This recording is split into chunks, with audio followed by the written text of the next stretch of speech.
আমরা চলে যাব, কিন্তু আমাদেরকে যেন সবাই শ্রদ্ধার সাথে স্মরণ করে। আলহামদুলিল্লাহ। আমরা যখন আমাদের পার্শ্ববর্তী দেশের মসজিদগুলোতে যাই, যেগুলো আমাদের সমসাময়িক সময়ে স্বাধীন হয়েছে, সেই মসজিদগুলো এক একটা কালচারাল সেন্টার। অথবা যদি তুরস্কের মসজিদগুলো দেখি, মসজিদ কেন্দ্রিক একটা সমাজ ব্যবস্থা গড়ে উঠেছে। মসজিদে গেলে মনটা অনেক বড় হয়ে যায়।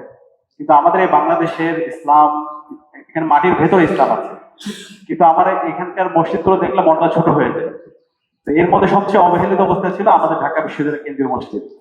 তো আমরা চেষ্টা করেছি আসার পর থেকে বিভিন্ন ডোনার যারা আছে তাদের সাথে যোগাযোগ করার জন্য, সরকারের বিভিন্ন পর্যায়ে দায়িত্বশীলদের সাথে যোগাযোগ করার জন্য।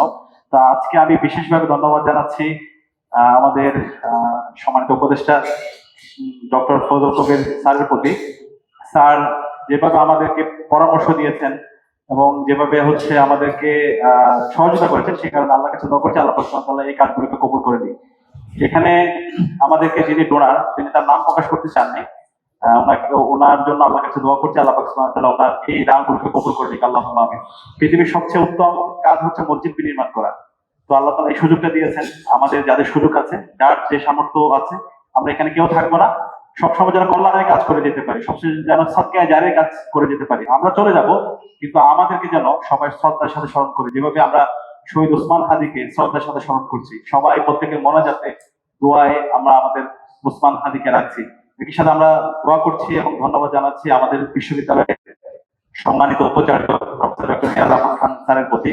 তারা অক্লান্ত ভাবে পরিশ্রম করছেন, আমাদেরকে পরামর্শ দিচ্ছেন এবং একজন অভিভাবকের মতো প্রত্যেকটা বিষয়ে আমাদের ভুল বলে ধরিয়ে দিচ্ছেন।